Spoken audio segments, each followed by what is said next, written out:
So what do you mean by absorption?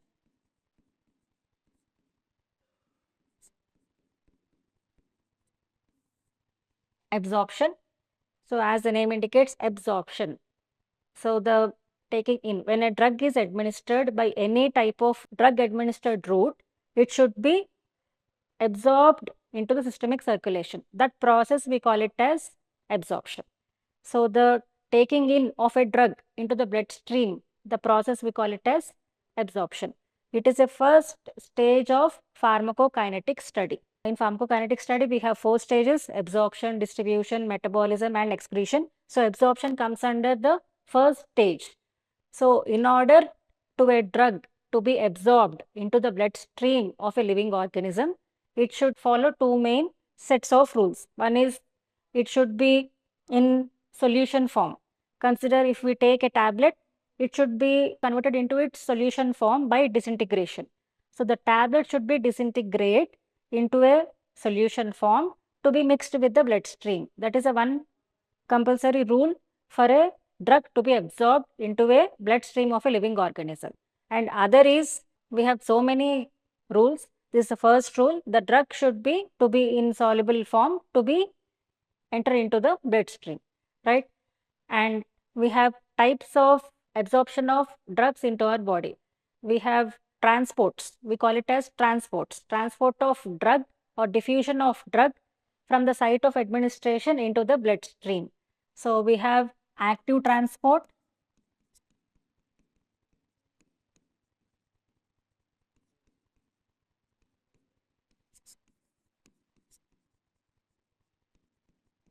passive transport, or passive diffusion.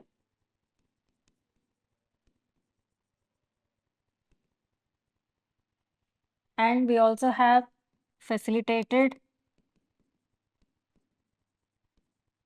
diffusion under passive transport.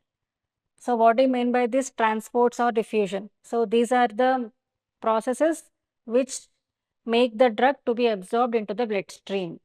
So what do you mean by active transport? As the name indicates, active transport.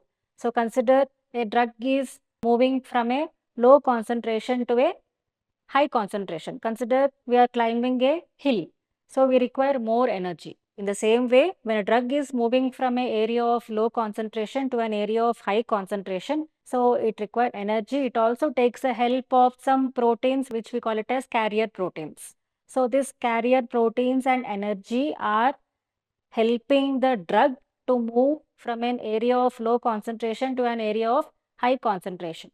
That transport we call it as active transport. As the energy is expenditured, so as the energy is utilized to move a drug from a area of a low concentration to an area of high concentration, this type of transport we call it as active transport system of drug absorption. So examples of drugs are vitamins, ions, amino acids. So these drugs which require proteins and energy to move from a area administered to a target area to reach the target area. So these are the drugs which utilizes the active transport to reach the target. The target is bloodstream or the systemic circulation. Next is passive transport or diffusion. So what do you mean by passive transport? As the name indicates, passive. So it does not require any energy. So consider we are coming down from an hill. We does not require any energy. We can come easily. So in the same way, when a drug is moving from an area of high concentration to an area of low concentration, it does not require any energy expenditure and it does not require any help from any type of carrier proteins. That type of transport or diffusion, we call it as passive transport. As it is moving fast, it can move fast, we call it as diffusion. So the passive transport is also named as passive diffusion because it does not require any energy expenditure and any help from the carrier proteins to move a drug from one area to the other area. So that is one type of drug. So in this passive diffusion, the drug need to cross some areas, means some channels. Consider water filled channels or pores and some other permeable membrane barriers. So all these should be crossed when a drug is transported from one area to the other area, right? So usually small molecules will prefer passive transport or passive diffusion. Next, facilitated diffusion.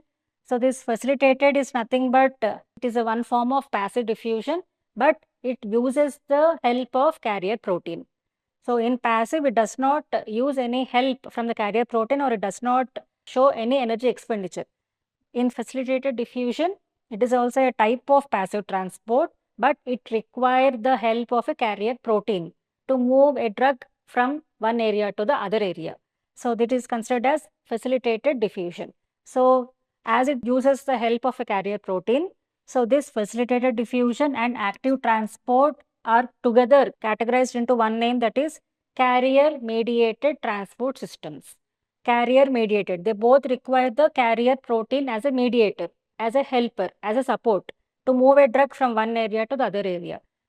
In active transport, it also requires energy. In facilitated, it does not require any energy. So this facilitated and active both together comes under one category, that is carrier mediated transport system.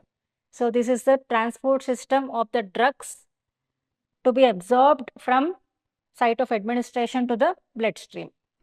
And we have factors affecting absorption.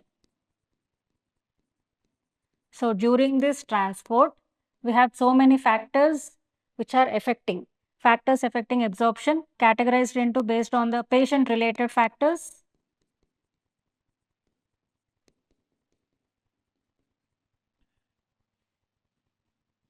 and drug related factors.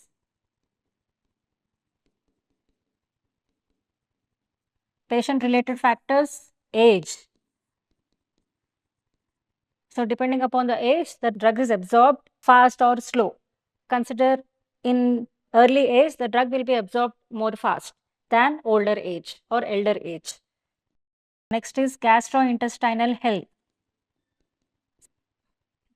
Depending upon the gastrointestinal health of a patient, the absorption of the drug depends. Consider gastric emptying means the gastric emptying, the gastric area means stomach, intestine, that should be emptied fast for a drug to be absorbed fast. So this emptying process will be more fast in early age than elder age. So this gastric health maintenance of a patient will also important for a drug to be absorbed more fast. So this gastric emptying, gastric pH, and presence of food all comes under this gastrointestinal health of a patient. So good gastrointestinal health of a patient maintains the good absorption of a drug. Gastric emptying should be fast, and the presence of food may make the drug absorb slow. So the presence of food should not be more. So the presence of more food makes the drug absorb slow. So the less food in a stomach or an intestine makes the drug's absorption more. At the same time, pH. So the pH value of a gastrointestinal tract, if we consider the stomach will have more pH and small intestine will have less pH, and small intestine also have large surface area than the stomach. So the more absorption will be seen in small intestine than the stomach. So based on these factors, the absorption of the drug also depends. So more gastric emptying, less pH, or more surface area, less food makes the drug absorb fast. Other patient related factor is routes of administration, route of drug administration. So based on this route of administration, the drug absorption will also depends. Consider we have so many routes of drug administration like oral, intravenous, intramuscular or subcutaneous or buccal, transdermal, sublingual, etc. We have so many routes of drug administration. Which route make the drug fast absorption? First route is IV, intravenous route. It directly enter into the bloodstream. The drug, when administered through intravenous, inside into the veins directly. So based on that, so when drug is administered by injection through an intravenous route, IV route, the absorption of drug will be more fast than other routes. because it can directly enter into the bloodstream by crossing all the barriers very fast. So it can bypass all the barriers, means it need not to cross all the barriers or membranes like any other route. It is directly entering into the bloodstream or systemic circulation to be absorbed. So that's why intravenous route is the most best route for fast absorption of a drug. And the second comes under intramuscular. So intramuscular, when a drug is injected into the muscle, it can enter into the bloodstream or systemic circulation directly. So the next best route for fast absorption of the drug is intramuscular route by injection. And subcutaneous. Subcutaneous means under the skin, means when a drug is injected under the skin through an injection, so it can pass through the membranes very fast and enter into the bloodstream or systemic circulation. So this is the next best route for fast absorption of the drug. In the same way, buccal, we use the mouth or sublingual, we can make the drug to be placed under the tongue to be absorbed fast. And other routes are transdermal in the form of patch on the skin, the drug to be administered. So in this buccal or transdermal or sublingual, the drug need to pass or cross all the barriers. So they require some time to enter into the bloodstream. So for slow absorption, other routes are seen. And for oral route, it sees many hurdles to reach the blood circulation. But consider this is the best route because it cannot cause any other side effects or any other, means it cannot show any other harm. It is a simplest or easiest route for any age or any gender. So this oral route is the best route, but it takes time to enter into the bloodstream or systemic circulation as it needs to cross so many hurdles, like so many barriers. We have barriers like blood-brain barrier, placental barrier, and blood-testis barrier. So these are all the barriers which need to be crossed by the drug to enter into the bloodstream or systemic circulation by oral route. It may also face the problem like first pass metabolism. First pass metabolism means the drug, when administered through oral route, it should enter into the gastrointestinal tract, it should pass through the stomach, liver, and all those things. So this liver and some part of the intestine will have some metabolism factors, means they can metabolize the drug there itself, means they can take back the drug to their surface area, to their walls. So because of that, bioavailability of the drug will be decreased. So by oral route of drug administration, the drug need to be face all these hurdles like first pass metabolism. It should cross all the barriers like blood-brain barrier, placental barrier, blood-testis barrier, and all these conditions, all these hurdles. It should cross all these hurdles to reach the systemic circulation for drug to be absorbed into the bloodstream or systemic circulation. So the best route is IV, and then comes under the other routes, at last the oral route, but it is the best and simplest route, oral route. So this is one of the patient-related factor which is affecting the absorption of a drug. And then coming to drug-related factors. So what is this drug-related factors? Physicochemical properties. Physicochemical properties of a drug.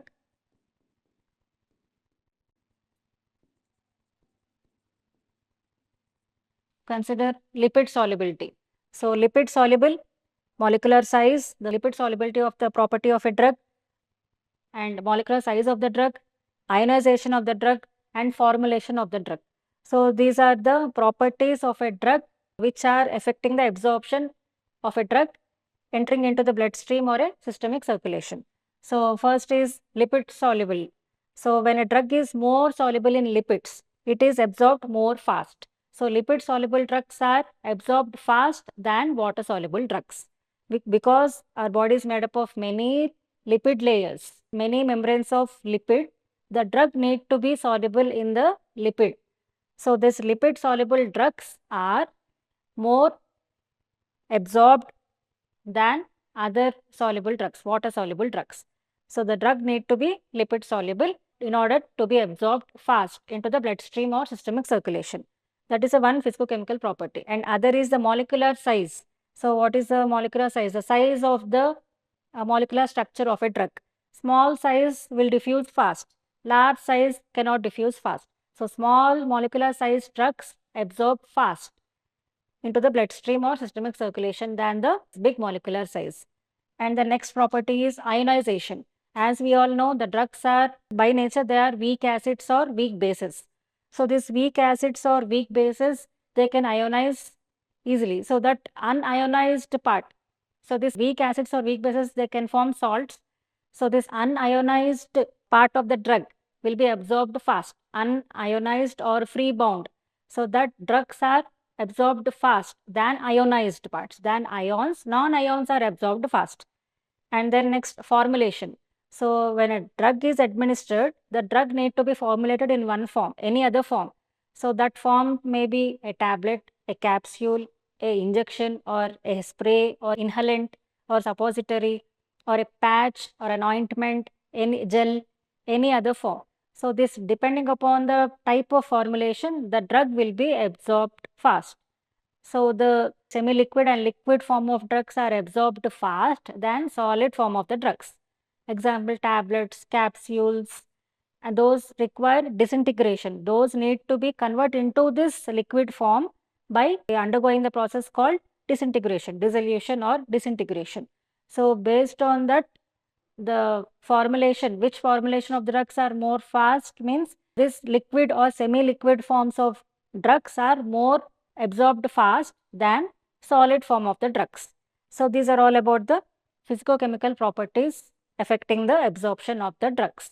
Under these physicochemical properties, we have seen lipid soluble, molecular size, ionization, drug formulation, and apart from this, we also have the blood flow.